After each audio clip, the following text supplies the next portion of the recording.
Money गुरु की इस खास पेशकश में आप सभी का स्वागत है। मैं हूं स्वाति रायना।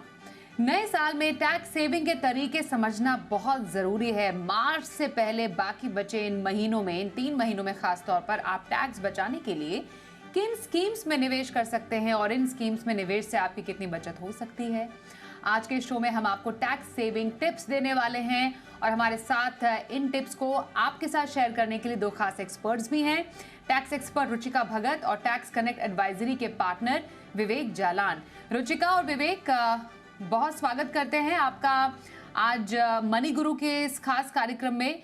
ये नए साल का टाइम तो होता ही है काफी एक्साइटिंग, लेकिन शायद इस एक्साइटमेंट में लोग ये भी भूल जाते हैं कि अभी टैक्स प्लानिंग का टाइम भी है और कुछ आखिरी के कुछ महीने हैं जब आपको इसका सदुपयोग करना है, ज़्यादा से ज़्यादा इस्तेमाल करके अपने इस टैक्स की लाइबिलिटी को कम से कम करना है।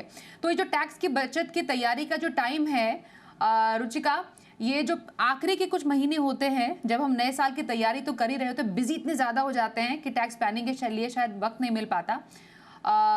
क्या किन बातों का भी इन आखिरी कुछ फाइनेंशियल ईयर के आखिरी 3 महीनों का ख्याल रखना चाहिए, किन बातों का? देखिए स्वाति, मैं हमेशा कहती हूँ कि planning is always for future. तो आपका जब साल शुरू होता है प्लानिंग तो तभी शुरू हो जाती है, but better late than never. अभी भी टाइम है, 3 महीने हैं हमारे पास, तो हम अभी भी प्लान कर सकते हैं। जब हम प्लानिंग की बात करते हैं तो सबसे पहले जो हमें जरूरी चीज याद रखनी है वो है एडवांस टैक्स, क्योंकि एक एडवांस टैक्स की इंस्टॉलमेंट जो कि 15 मार्च की है अभी भी बाकी है। तो अगर इस समय तक आपके पास एक रफ आइडिया आ गया होगा इस साल की आपकी कितनी इनकम है, अगर आपने एडवांस टैक्स पे नहीं किया है तो 15 मार्च तक आप अपना एडवांस टैक्स पे कर सकते हैं और 234 बी और सी की पेनल्टी से बच सकते हैं। एक चीज इसके अलावा, इस साल अगर आपके लॉन्ग टर्म कैपिटल गेन्स हैं ज्यादा तो आपको टैक्स हार्वेस्टिंग के ऊपर ध्यान देना पड़ेगा और कुछ लॉसेस इनकर करके उस प्रॉफिट से सेट ऑफ करवाने पड़ेंगे ताकि आप साल के आखिर में ज्यादा टैक्स पे ना करें। इसी तरीके से अगर आप सैलरी क्लास हैं और आपने इन्वेस्टमेंट प्रूफ अभी नहीं दिए हैं तो आपको इन्वेस्टमेंट प्रूफ देने हैं ताकि जो आपकी लास्ट टीडीएस की इंस्टॉलमेंट है वो ज्यादा ना कटे। इन्वेस्टमेंट्स को कंसिडर करके आपकी एचआर जो है वो टीडीएस काटे, ये बहुत जरूरी है, इसको ध्यान में रखना। इसके अलावा जैसे अभी आपने कहा कि अभी समय बाकी है, तो 31 मार्च तक हम इन्वेस्ट कर सकते हैं सेविंग्स के अंदर ताकि मैं 80C की डिडक्शन ले सकूं, 80D की डिडक्शन ले सकूं और जो मुझे इन्वेस्टमेंट्स के जरिए जो डिडक्शंस मिलती है उन सब का बेनिफिट ले सकूं। तो इन सब चीजों को मुझे ध्यान में रखना है। इसके अलावा जो एक और चीज जो आपको अब ध्यान रखनी है, जो भी एम्प्लॉय एचआरए का बेनिफिट ले रहे हैं उनको, अगर उनका एचआरए 50,000 से ज्यादा का वो रेंट पे कर रहे हैं तो उनको साल के आखिर में टीडीएस काटना है 2% लैंडलॉर्ड का, वो जरूर काटे, नहीं तो उसका बेनिफिट उनको नहीं मिलेगा। तो ये कुछ चीजें हैं जिनका ध्यान आपको बहुत अच्छे से रखना है और अपने आप को पेनल्टीज से और इंटरेस्ट से बचाना है। बिल्कुल, आप निवेश के नए साल में तो तैयारी करते ही हैं, लेकिन आपको साल के जो फाइनेंशियल ईयर के जो आखिरी कुछ महीने होते हैं उसमें जो टैक्स जो कहते हैं ना स्मार्ट टैक्स फ्रेंडली इन्वेस्टमेंट या फिर टैक्स के मोर्चे पर थोड़ा सा स्मार्ट टिप्स वो आपको अपनाने के लिए ज़रूर आपको कुछ खास तैयारी करनी चाहिए। इसके लिए हमारे 2 एक्सपर्ट साथ हैं। चर्चा तो होती रहती है विवेक, न्यू टैक्स रिजीम या ओल्ड टैक्स रिजीम। थोड़ा चर्चा करना ज़रूरी है कि ऐसे टैक्स पेयर्स जिन्होंने अब इस साल में न्यू टैक्स रिजीम को चूज़ किया है जो कि डिफ़ॉल्ट टैक्स रिजीम है, उनके लिए किस किस तरीके की कौन सी देनदारी बनती है, ये मुझे आप समझाइए, क्योंकि ये कंपैरेटिवली एक नया स्ट्रक्चर है। जिसने पहली बार लिया होगा वो भी थोड़ा समझ रहे होंगे कि कितना फ़ायदा उनको आफ्टर ऑल हो पाया। जो ओल्ड से शिफ्ट होकर नए टैक्स रिजीम में भी आए हैं उनको कितना फ़ायदा हो पाया है। तो ज़रा समझाइए न्यू टैक्स रिजीम वालों के लिए ये जो अभी टाइम है फाइनेंशियल ईयर का आखिरी क्वार्टर, ये कितना इम्पोर्टेंट है? स्वाति, 5 चीजें हैं और आपने बड़ा अच्छा ये पॉइंट रेज किया है, न्यू टैक्स रिजीम और ओल्ड टैक्स रिजीम। सो 5 चीजें मैं कहूंगा। सबसे पहला, new tax regime is going to be the tax regime of the future.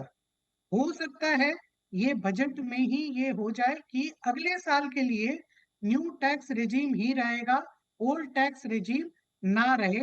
क्योंकि पिछले बजट में अगस्त 2000 या जुलाई 2023 तक भी माननीय वित्त मंत्री ने कहा कि 78% लोग ऑलरेडी न्यू टैक्स रिजीम में जा चुके हैं।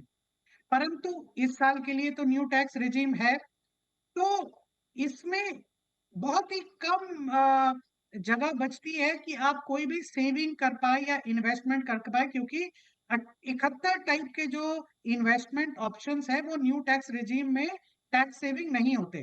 परंतु नेशनल पेंशन स्कीम एनपीएस जिसको हम कहते हैं, वो आपके पास अवेलेबल है। तो 50,000 रुपए तक की मोटा मोटी आप इन्वेस्टमेंट नेशनल पेंशन स्कीम में कर सकते हैं। उसकी डिडक्शन आपको न्यू टैक्स रिजीम में मिलेगी।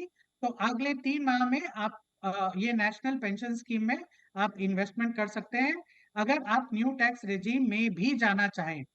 और मैं कह रहा हूँ जाना चाहें, तो अगर आप पिछले साल ओल्ड टैक्स रिजीम में हैं और आपने अभी तक डिसाइड ही नहीं किया है कि न्यू में जाना है या ओल्ड में जाना है, तो डिसीजन लेने के पहले या इन्वेस्टमेंट करने के पहले ओल्ड टैक्स रिजीम के तहत आप अपनी टैक्स कैलकुलेशन खुद ब खुद एक रफ टैक्स कैलकुलेशन आप कर लें। क्योंकि अगर आपके हाउसिंग लोन इंटरेस्ट नहीं है या आपकी कुछ और जो सेविंग्स नहीं है, तो ओल्ड टैक्स रिजीम, अगर आपकी सैलरी बहुत ज्यादा है या इनकम ज्यादा है, तो ओल्ड टैक्स रिजीम आपके लिए फायदेमंद नहीं है। तो आप एक कैलकुलेशन कर लें। साथ ही साथ 3 नंबर, आप अपनी जो इनकम टैक्स पोर्टल है उस पे जरूर ध्यान दें।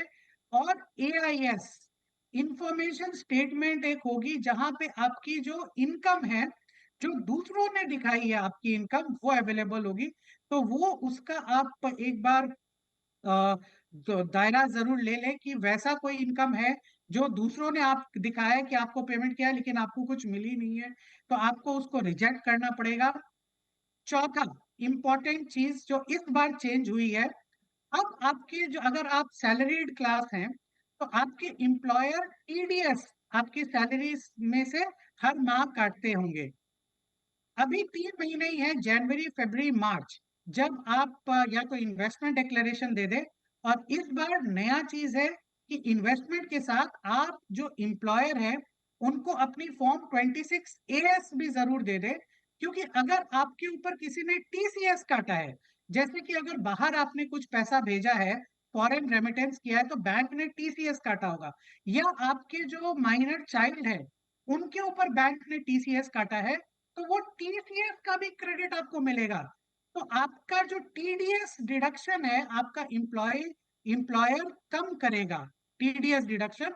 तो आपकी जो कैश फ्लो जो अटक जाती है और जाके जुलाई अगस्त में सितंबर में आपको रिफंड मिलती है, तो आप वो टैक्स ही कम पे करेंगे, रिफंड की कोई सवाल ही नहीं है यहाँ पे।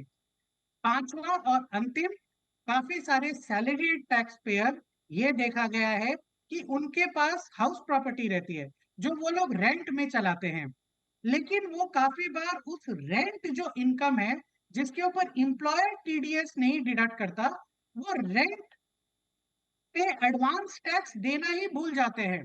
और उसके लिए उनको काफी इंटरेस्ट ब्याज देना पड़ता है जब वो रिटर्न फाइल करते हैं। तो जैसा कि दूसरी एक्सपर्ट ने कहा, 15 मार्च ये लास्ट डेट है एडवांस टैक्स पेमेंट करने का।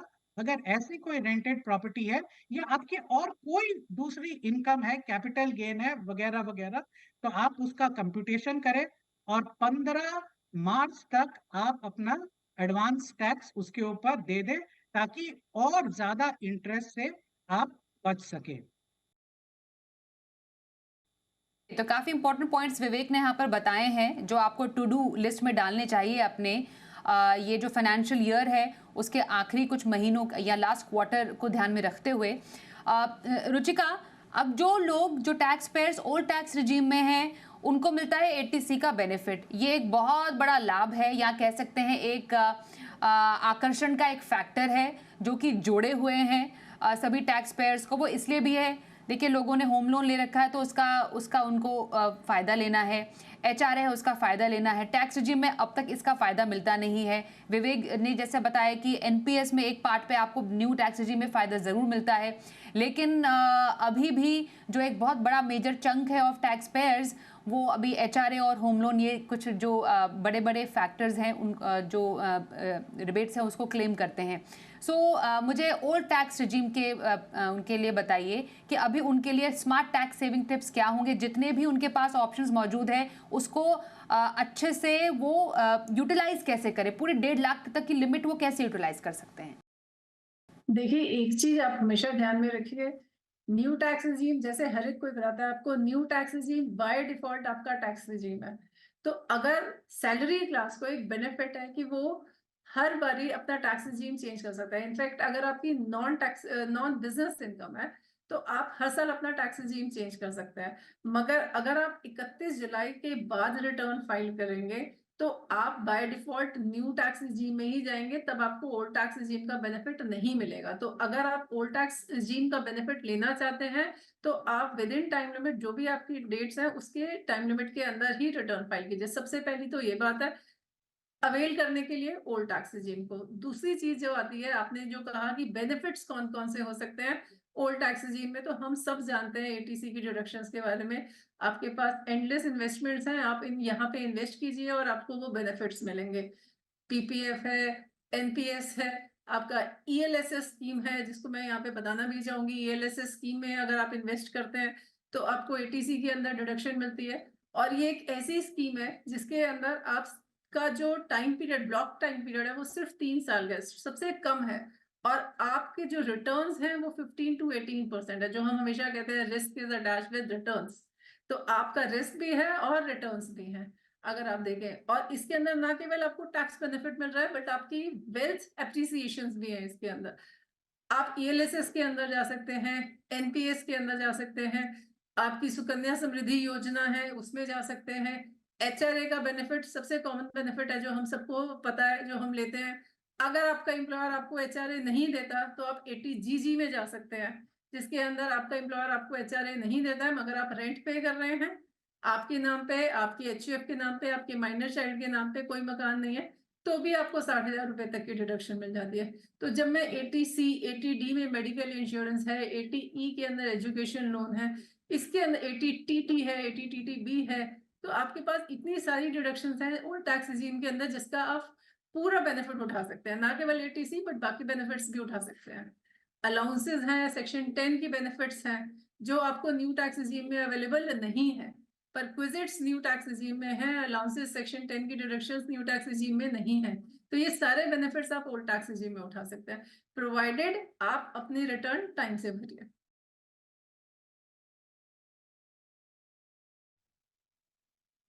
तो रुचिका ने पूरा डिटेल में बताया। सेक्शन 80 के भी, मतलब हम 80C नहीं, वो बाकी सिर्फ बात नहीं कर रहे हैं, सेक्शन 80 में ही आपका 80C हो गया, के साथ साथ 80CC, ये आप ये जो आपके 80G है, 80E है, 80EEG है, 80TTA है। कहने का तो ये बहुत सेक्शन 80 की A to Z पूरी एक डिक्शनरी है, पर ये आपके बहुत ही फायदे का टैक्स सेविंग इंस्ट्रूमेंट्स है जिसका आप इस्तेमाल कर सकते हैं। एनपीएस का विवेक आपने थोड़ा जिक्र किया और जिसका जिक्र रुचिका ने भी किया। ये एक ऐसा इंस्ट्रूमेंट है अभी एट द मोमेंट जो आपको ओल्ड और न्यू टैक्स रिजीम दोनों में फायदा देता है। थोड़ा सा दर्शकों की क्लैरिफिकेशन के लिए बता दीजिए, ओल्ड टैक्स रिजीम में जो है उनके लिए एनपीएस कैसे फायदेमंद, और जो न्यू टैक्स रिजीम में है एक बार फिर से अगर बताएंगे कि एनपीएस में वहां पर किस तरीके से और उनको कौन से सेक्शन के तहत वहां पर बेनिफिट मिलेगा। जी हाँ, तो एनपीएस जो है उसमें इस बार के बजट में एक अमेंडमेंट भी था। आप जो एनपीएस में इन्वेस्टमेंट करें उसका 10% आपकी जो सैलरी है, अगर हम पहले सैलरी वालों की बात करें, तो आप अगर सैलरीड एम्प्लॉय हैं तो आपकी सैलरी की 10% से 14%, इस बार जो अमेंडमेंट हुआ उसमें 14% कर दिया। टू दैट एक्सटेंट आपको 80CC-D में उसका डिडक्शन मिल पाएगा एनपीएस में आप इन्वेस्टमेंट करोगे तो। और एनपीएस जब आप रिडेम्पशन करोगे, मतलब आप जब 60 इयर्स के हो जाओगे तब आप रिडेम्पशन करोगे, अगर 5 लाख से कम का आपका रिडेम्पशन है तो आप एक साथ 100% उसकी रिडेम्पशन कर सकते हो बिना कोई टैक्स दिए। और अगर 5 लाख से ऊपर है तो 60% एक बार में रिडेम्पशन कर सकते हो और बैलेंस आप एन्युटी में लगा सकते हो। सिमिलरली अगर आप नॉन सैलरीड टैक्स पेयर हो, तो भी आप अपनी ग्रॉस टोटल इनकम की 10% तक की आप इन्वेस्टमेंट कर सकते हो एनपीएस में, सब्जेक्ट टू जो आपकी 80 सीसीडी की लिमिट है, और उस पे भी आपको 80 सीसीडी में डिडक्शन मिलेगा, न्यू टैक्स रिजीम और ओल्ड टैक्स रिजीम में भी। एनपीएस एक बहुत बड़ा अच्छा माध्यम है इन्वेस्टमेंट का। एक और मैं इसमें बात बताना चाहता हूँ एनपीएस में सारे दर्शकों के लिए जी बिजनेस के माध्यम से, एनपीएस सिर्फ डेट में इन्वेस्ट नहीं करता, एनपीएस इक्विटी में भी इन्वेस्ट करता है। तो एनपीएस की आपकी जो रिटर्न्स हैं वो भी काफी अच्छी रिटर्न्स होती है, और 8 से 12% पर एनम की रिटर्न्स होती है। तो कुल मिला के एक अच्छा रिटर्न इन्वेस्टमेंट पे भी है, और आपकी टैक्स सेविंग के लिए भी ये जरूरत है। अभी तक हमने खाली सैलरीड और इंडिविजुअल्स की बात की। छोटे, मध्यम और छोटे बिजनेसमैन की भी अगर हम बात करें, तो वो भी ये एनपीएस में इन्वेस्टमेंट कर सकते हैं, और धीरे धीरे अपना, क्योंकि छोटे और मध्यम वर्गीय बिजनेसमैन जो होते हैं उनका कोई पेंशन नहीं होता, उनकी कोई सिक्योरिटी नहीं होती, और वो इतना ज्यादा रिस्क लेते हैं। तो एनपीएस एक माध्यम है कि आप रिस्क भी लें, लेकिन आप थोड़ी बहुत सिक्योरिटी भी अपने लिए और अपनी फैमिलीज के लिए बिल्ड ऑन करें।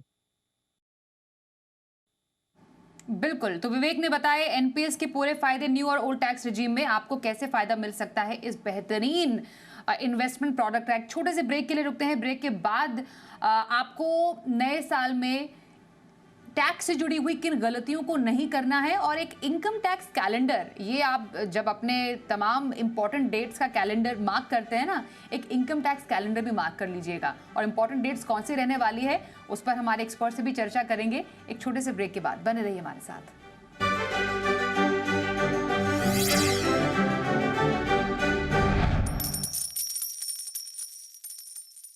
नए साल के टैक्स प्लानिंग टिप्स, इस पर चल रही है खास चर्चा। हमारे साथ दो खास एक्सपर्ट्स हैं, टैक्स एक्सपर्ट रुचिका भगत और टैक्स कनेक्ट एडवाइजरी से विवेक जालान हमारे साथ हैं। रुचिका, बहुत इंपॉर्टेंट जानना ये है कि टैक्स के या तो भरते समय या फिर टैक्स सेविंग इन्वेस्टमेंट के टाइम पर कुछ गलतियां हम कर बैठते हैं, क्योंकि हमें काफ़ी ज़्यादा जटिल ये पूरा प्रोसेस लगता है। तो क्या आपको लगता है ऐसी कौन सी गलतियां हैं जो साल 2025 में नहीं करनी चाहिए? देखिए, कुछ ऐसे एरर्स हैं जो बड़े फ्रीक्वेंटली हर साल होते हैं, जो मैं डिस्कस करना चाहती हूँ जी टीवी के माध्यम से। सबसे पहली चीज तो अगर आप देखें, हमेशा हमें ध्यान में रखना है हमारा जो 26 एएस है, जो एआईएस है, और जो हम रिटर्न फाइल कर रहे हैं, इन तीनों के अंदर एक हार्मनी होनी चाहिए। तीनों के अंदर जो इनकम डिस्क्लोज है, जो मेरे 26 एएस में आ रही है, एआईएस में आ रही है, वो मैं रिटर्न में फाइल करूं, क्योंकि हमेशा जब भी डिस्क्रिपेंसी होती है इनके बीच में, आपको इनकम टैक्स का नोटिस आता ही आता है। तो आप दोनों को लीजिए, अपडेटेड 26 एएस लीजिए, और फिर उसके अकॉर्डिंगली अपनी रिटर्न फाइल कीजिए। काफी बार ऐसा होता है साल के आखिर में जब आपके पास एसएससी आता है रिटर्न फाइल करने के लिए, आप उसका 26 एएस देखते हैं और आप उसको बोलते हैं आपके तो कैपिटल गेन्स है, आपके म्यूचुअल फंड थे। वो कहते हैं नहीं नहीं, हमने तो बेचा ही नहीं। तो फिर हम उनको जब दिखाते हैं 26 एएस में कि आपके कैपिटल गेन्स आ रहे हैं, तब उनको रिकॉल होता है कि हाँ जी, हमने तो कुछ ऐसी ट्रांजेक्शन्स भी हुई थी। तो आप हमेशा ध्यान रखिए, ये दोनों बहुत ही इंपॉर्टेंट डॉक्यूमेंट्स हैं आपके रिटर्न फाइल करने से पहले। आप इन दोनों को चेक कीजिए, जो इनकम आ रही है उसके अकॉर्डिंगली आप रिटर्न फाइल कीजिए, सबसे पहली चीज। दूसरी चीज, जब भी आप इनकम टैक्स की रिटर्न फाइल करते हैं, आप हमेशा चेक कीजिए आप जो भी बैंक मेंशन कर रहे हैं वो बैंक ऑपरेशनल होना चाहिए, क्योंकि अगर वो बैंक ऑपरेशनल नहीं है तो आपको रिफंड टाइम से नहीं आएगा। आपने उस बैंक में जो मेल आईडी दे रखी है, उस बैंक के अंदर जो फोन नंबर दे रखा है, वही मेल आईडी और वही फोन नंबर आपकी आईटीआर पे भी होना चाहिए, तभी बैंक वैलिडेट करेगा आपका। ये दो बहुत इंपॉर्टेंट फैक्टर्स हैं। जब हम इन्वेस्टमेंट्स की बात करते हैं, मैंने इन्वेस्टमेंट प्रूफ्स नहीं दिए अपने एचआर को या अपने एम्प्लॉयर को, और मेरे एम्प्लॉयर ने मेरा टीडीएस काट लिया है, तो उस केस के अंदर आप ये कर सकते हैं, जब आप रिटर्न फाइल करने के लिए जाते हैं, तो वो इन्वेस्टमेंट डिक्लेरेशंस आप तब दे सकते हैं, और अल्टीमेटली आप रिफंड क्लेम कर सकते हैं। सिमिलरली जब हम रिटर्न फाइल करने के लिए जाते हैं, एक और मेजर जो प्रॉब्लम हमेशा फेस करते हैं, अगर किसी एसएससी की डेथ हो गई है और उसका लीगल हायर जब रिटर्न फाइल करने के लिए जाता है, तो लीगल हायर को रिटर्न फाइल करने से पहले एक डिक्लेरेशन जरूर देनी है कि वो लीगल हायर है। इससे, क्योंकि जिसकी एसएससी की डेथ हो गई है उसके बैंक अगर बंद हो जाते हैं तो वो रिफंड नहीं मिल पाता है आपको। अगर आप वो डिक्लेरेशन देते हैं तो वो रिफंड लीगल हायर के अकाउंट में क्रेडिट हो जाएगा। तो बहुत छोटी छोटी सी चीजें हैं। जैसे एक और सबसे इंपॉर्टेंट चीज यहाँ पे, जो आप आईटीआर सिलेक्ट कर रहे हैं वो आईटीआर वही होनी चाहिए जिसमें आपकी रिटर्न जानी चाहिए। जैसे आपकी अगर सैलरी क्लास है 50 लाख से कम की सैलरी है, एक मकान है 1, आपके पास एक से ज्यादा मकान है, आपकी सैलरी इनकम है, आईटीआर 2 फाइल कीजिए। अगर आपके पास कैपिटल गेन्स है, हाउस प्रॉपर्टी है, अदर सोर्सेज है, सैलरी की इनकम है, आईटीआर 3 फाइल कीजिए। अगर आपकी बिजनेस इनकम भी है तो आप आईटीआर 4 फाइल करेंगे इन सब के साथ। सिमिलरली अगर आपकी प्रिजम्पटिव इनकम है तो इस तरह से आपको अपनी इनकम के अकॉर्डिंगली ही आईटीआर फाइल करनी है। ये बहुत इंपॉर्टेंट चीज है। तो ये छोटी छोटी चीजें हैं मगर बहुत इंपॉर्टेंट है, आपको ध्यान देने वाली है, ताकि जब भी आप रिटर्न फाइल करें आपको पूरा एडवांटेज मिले। कई बार ऐसा भी होता है, आपको लगता है कि मेरी तो इस साल टैक्सेबल इनकम ही नहीं है, मुझे रिटर्न फाइल करने की जरूरत नहीं है, बट आपके लॉसेस कैरी फॉरवर्ड नहीं होंगे अगर आप रिटर्न फाइल नहीं करेंगे। तो आपको इस चीज को ध्यान देना है। एक मैंने आपको बताया, क्योंकि ओल्ड टैक्स रिजीम में टैक्स बेनिफिट्स ज्यादा हैं, आप कहते हैं मुझे ओल्ड टैक्स रिजीम ही ऑप्ट करना है, तो उस केस के अंदर आप रिटर्न टाइम से फाइल कीजिए। अगर आप लेट फाइल करेंगे तो हमेशा आप न्यू टैक्स रिजीम में ही जाएंगे। तो ये सब चीजों का आप ध्यान रखिए रिटर्न फाइल करने से पहले, और बिना किसी इंटरेस्ट, पेनल्टी या प्रोसिक्यूशन के नोटिस आए हुए आराम से आप निश्चिंत हो जाएंगे रिटर्न फाइल करके।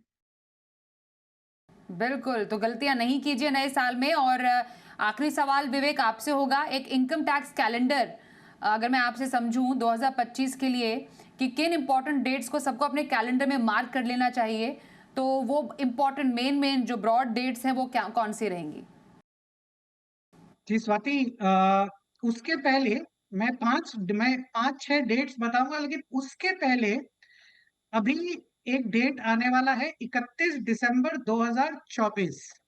वो लास्ट डेट है। अगर आपने 23-24 की जो रिटर्न फाइल की है फाइनेंशियल ईयर की, अगर उसमें कोई आपने गलती की है तो ये लास्ट डेट है रिवाइज टैक्स रिटर्न फाइल करने की और अपनी सारी गलतियों को ठीक करने की। अभी जो सह एक्सपर्ट हैं उन्होंने कहा कि आप अपनी इनकम टैक्स रिटर्न ठीक से चूज कीजिए। मैं एक और चीज कहना चाहता हूँ कि अब आपके सारे सोर्सेज ऑफ इनकम ये इंश्योर कीजिए कि वो आप अपने रिटर्न में ठीक से बताएं। अभी काफी सारे नोटिसेस आए हैं जो रेसिडेंट इंडियंस हैं जिनके पास फॉरेन इनकम है। मान लीजिए आप इंडिया में है, रेसिडेंट है, लेकिन दुबई में भी आपने एक प्रॉपर्टी खरीदी है, एक बैंक अकाउंट है, तो वो भी आप रिटर्न में डिस्क्लोज करें। अगर आप गलत रिटर्न चूज करते हो तो वो डिस्क्लोज नहीं करते हो और आपको नोटिस मिलती है। तो अगर आपको ऐसी भी कोई नोटिस आई है तो 31 दिसंबर 2024 ये लास्ट डेट है कि आप अपनी 23-24 की बिल्कुल। रिटर्न रिवाइज करके फाइनल करें।